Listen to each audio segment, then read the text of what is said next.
I went through a normal pregnancy with Alycia, and within a few hours after her being born at a suburban hospital, we learned that something was not functioning right with her system. We didn't know what it was. They thought that she had a blockage in her intestine.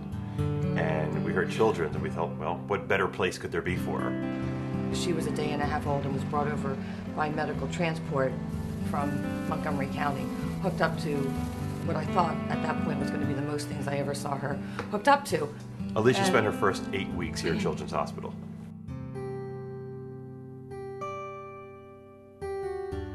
Within about 2 weeks, we found out that her problem was nothing mechanical, but she had this very rare GI disorder called chronic intestinal pseudoobstruction, meaning her gut just didn't work.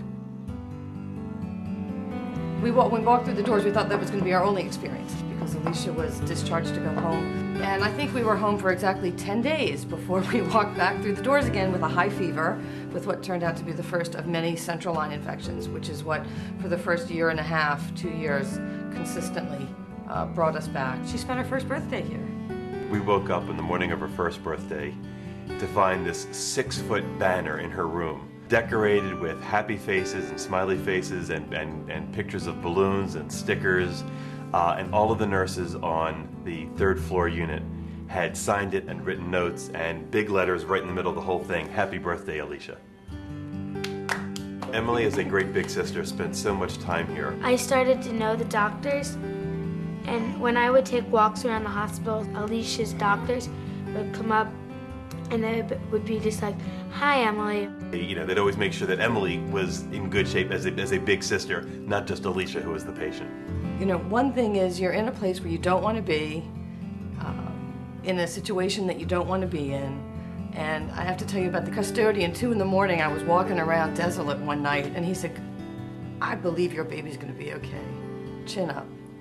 But that night, he lifted me up. And so, you know, that's a transformative moment, that the impact somebody can have on a parent when they're here.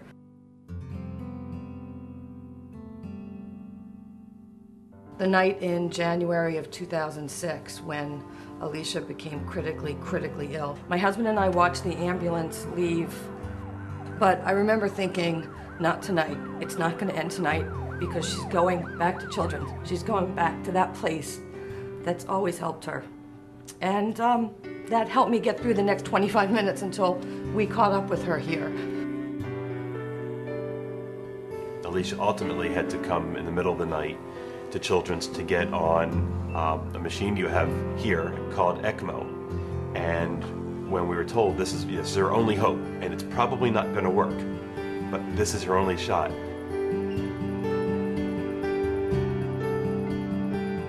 And there was a nurse that had been Alicia's nurse when she was about 2 or 3 years old. This is a woman who has 2 or 3 children of her own.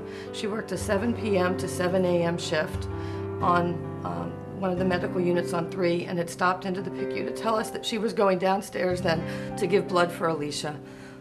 That's the dedication of the people that work here. At one point, Alycia had actually failed 3 neurological tests that indicated she may have had a brain bleed. And if that was the case, that will be the end of her life. We brought her big sister Emily in, and at a time when kids were not allowed in the ICU, but we said, we have 2 sisters that have a bond that is unbelievable. If Alicia's going to pass away tonight, her sister wants to say goodbye. And they didn't even blink, of course.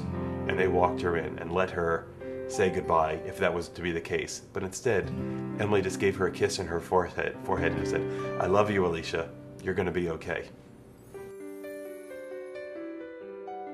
You should go to Children's Hospital because it's the best hospital. Because they take care of you, and there's cool playrooms and good pizza. They are transforming lives here every day. Alycia is a prime example of that.